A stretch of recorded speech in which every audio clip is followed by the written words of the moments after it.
Ah. Le monde entier a été surpris depuis le lundi dernier, le lundi 21 avril 2025, de la mort de Pape François. Après 12 années de pontificat, le pape a laissé un héritage. Et comment le monde entier est en train d'apprécier, de réagir face à cet héritage laissé par le pape François.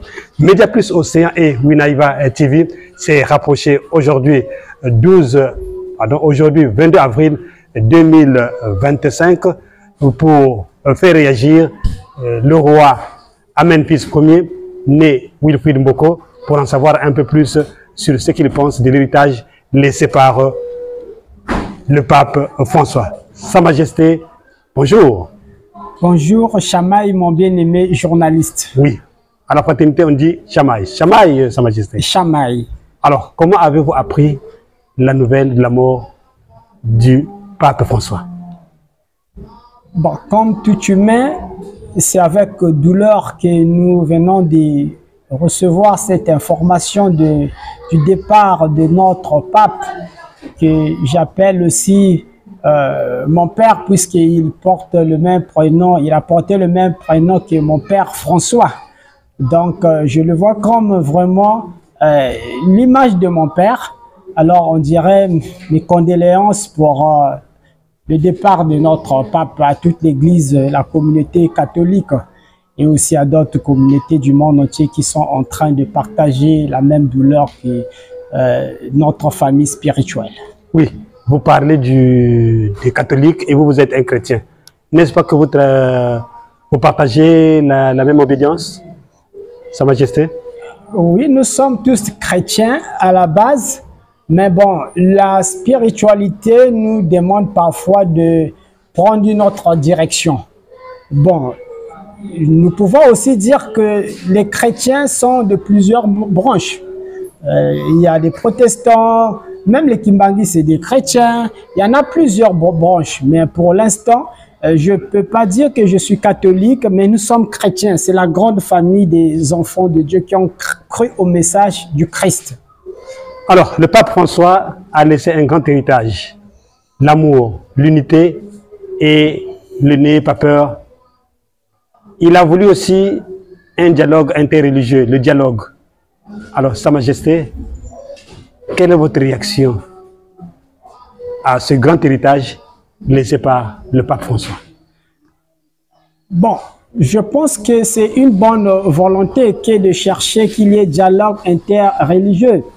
Bon, mais je ne suis pas dans le milieu catholique, donc ce n'est pas à moi aussi de leur pousser dans cette même direction, mais sauf il y a des successeurs qui seront là peut-être pour continuer la vision du pape.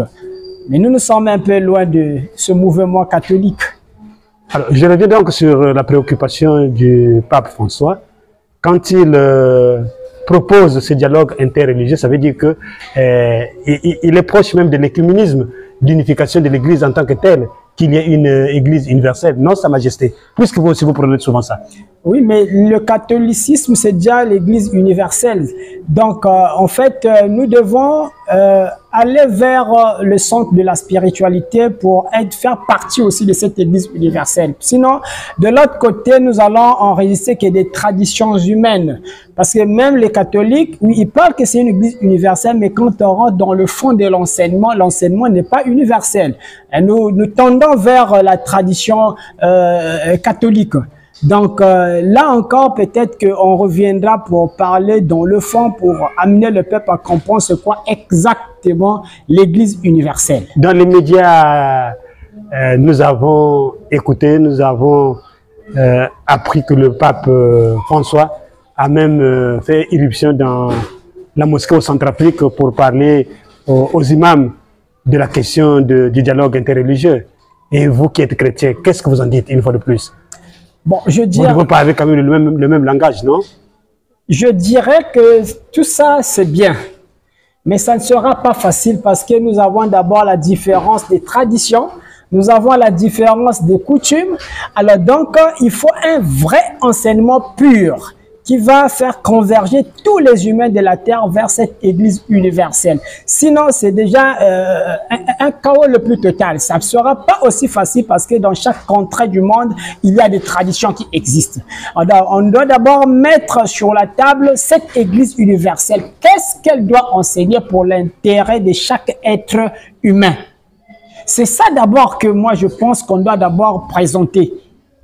Tant que chaque être humain ne se retrouve pas dans cette Église universelle, je ne crois pas. Chacun sera toujours accroché à sa tradition. Donc, moi je dirais c'était une bonne initiative et donc je pense que ceux qui sont restés vont emboîter le pas pour amener le monde un jour à retrouver cette religion centrale, cette religion universelle, d'ailleurs même que Dieu attend de nous.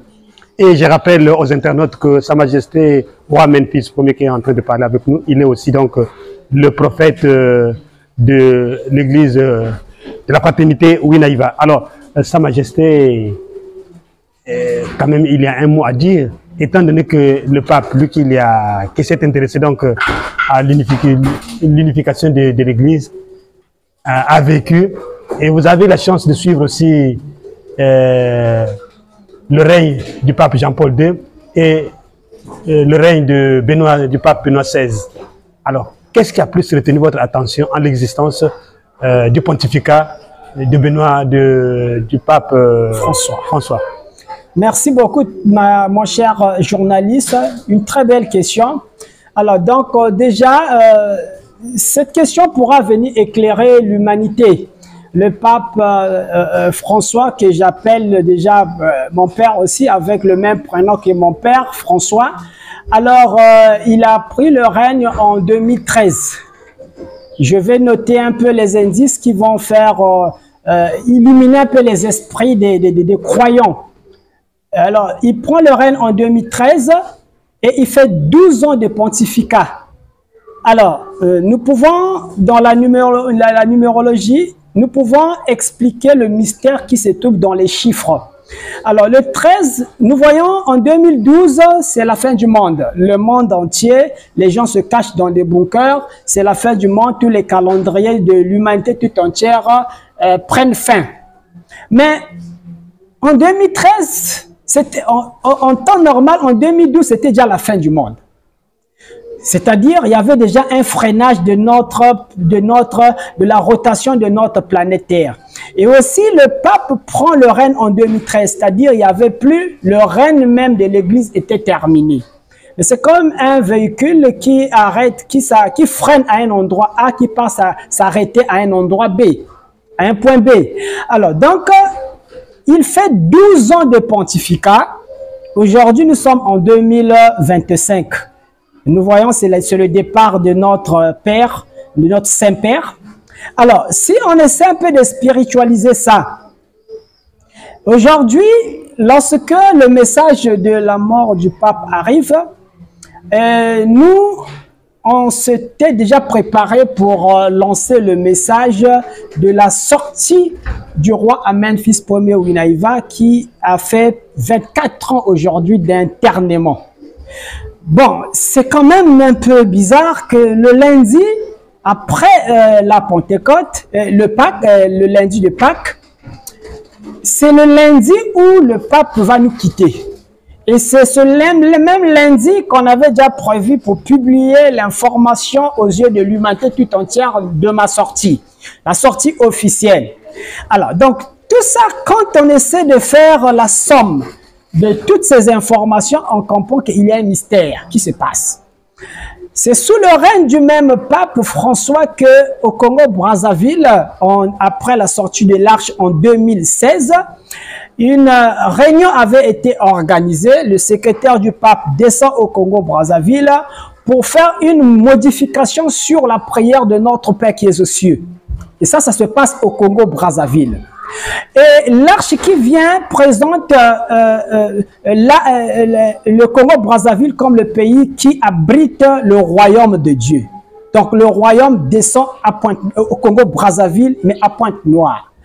Donc dans le fond, pour ne pas aller loin, mon bien-aimé journaliste, nous partons vers une nouvelle ère. Le pape François dans ce qui se dit, il est le dernier jésuite. Donc, dans la lignée des jésuites, le pape François était le dernier. Donc, on peut dire que ce cycle papal a pris déjà fin. Et les Africains doivent prendre conscience aujourd'hui parce que les choses se sont tournées du côté de l'Afrique. C'est très profond que les Africains comprennent que c'est notre temps aujourd'hui. Le premier, avant le pape François, il y avait Benoît XVI, comme vous avez dit, il avait fini par démission. Il avait fini par démissionner.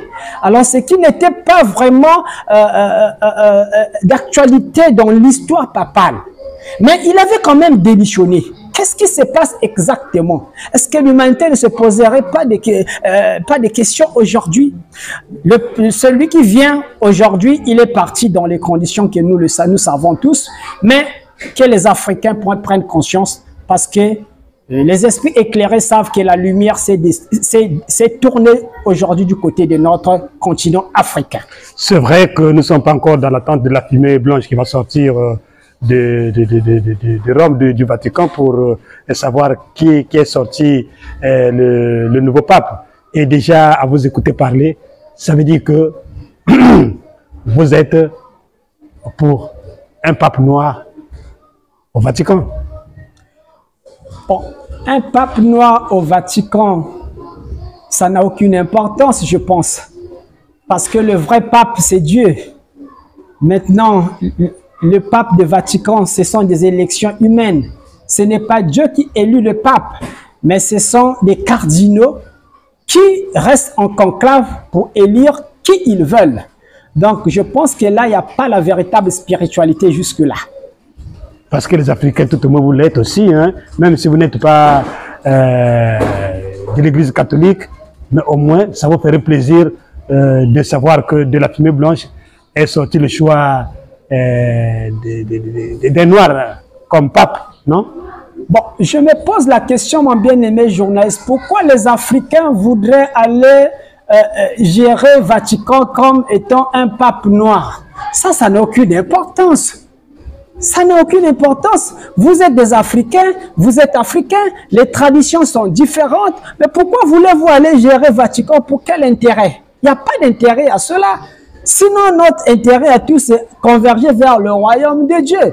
Mais le royaume de Dieu, c'est un mystère. Un mystère que tous nous devons percer.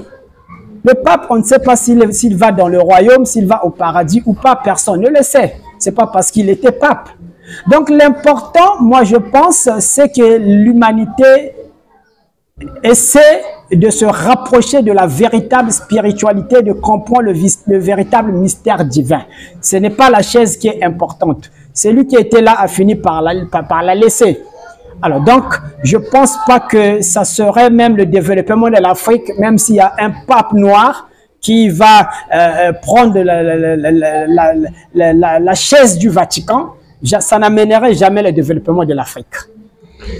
Alors, Sa Majesté, le pape a été celui-là, le pontife, le Saint-Père, comme vous l'avez dit, qui a fait le tour ici en Afrique à plusieurs fois, au moins dans 5 ou 6 pays. Alors, comment avez-vous jugé ces descentes en Afrique?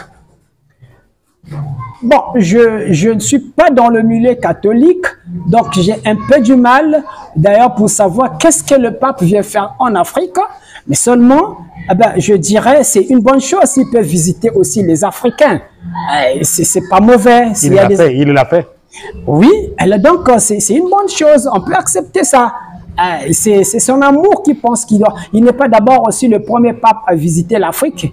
Il y en a eu aussi d'autres papes qui sont aussi venus en Afrique, je pense. Alors, Sa Majesté, il y a quelques griefs qu'on reproche au pape François. Êtes-vous informé quand même de ces griefs? Bon, je ne suis pas au courant de quoi que ce soit sur lui. Et je ne suis pas, comme je disais, dans le milieu catholique.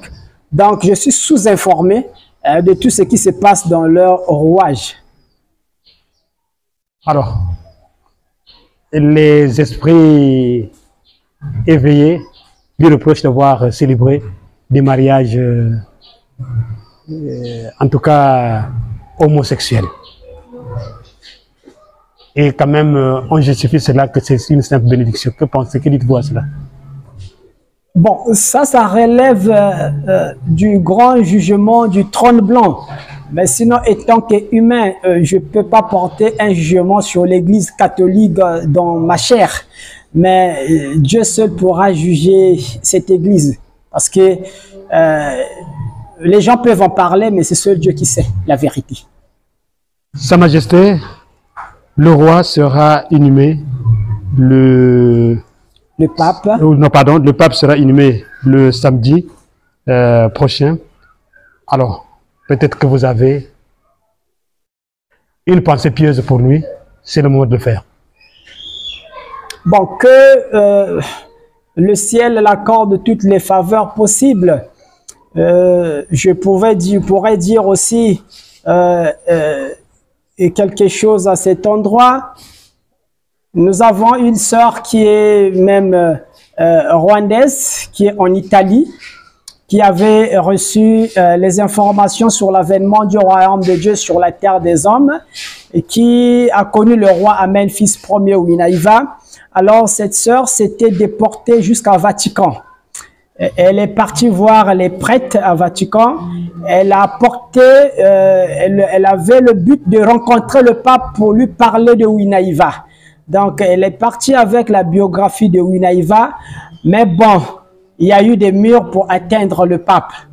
Mais que le ciel l'accorde toutes les faveurs possibles et lui donne aussi une place au paradis. Alors donc, avant que nous puissions terminer, peut-être que vous avez une dernière vocation. Enfin, vous avez une vocation tardive. Peut-être qu'il y a quelque chose encore qui fourmille dans vos pensées. En tout cas, le moment est là de parler encore. Peut-être que moi, en tant que journaliste, je n'ai pas effleuré ce que vous attendiez comme préoccupation. Peut-être que vous avez encore d'autres préoccupations à mettre à l'endroit du grand public. Non, pour l'instant, j'ai juste voulu révéler un peu les événements qui se sont passés dans le monde, juste pour essayer tenter d'éveiller un peu la conscience de l'homme noir et aussi de l'humanité tout entière pour leur faire comprendre que la présence divine s'était déjà déplacée en direction de l'Afrique. Donc, tous les papes qui viendront, qui qu'il sera, le cycle papal avait déjà connu son arrêt. Et donc là, nous attendons que les Africains s'éveillent et pour que la haute spiritualité puisse voir le jour en Afrique. Donc voilà ce que je peux dire au peuple de l'humanité qui entendront la voix du messager de l'Éternel, le roi Amen, fils Ier Winaïva. Bien, d'abord un grand merci aux internautes qui viennent de nous suivre. Nous étions en train de nous entretenir avec Sa Majesté roi Amen, fils Ier, né Wilfrid Mboko, et il est donc le prophète de la fraternité Winaïva. Avec lui, nous avons parlé de la mort du pape François, et nous avons parlé donc de l'héritage. Nous avons fait réagir le roi à propos de l'héritage laissé par le pape François, et est-ce qu'il est pour que le Vatican ait un noir à sa tête, en tout cas le roi Amen, fils Ier.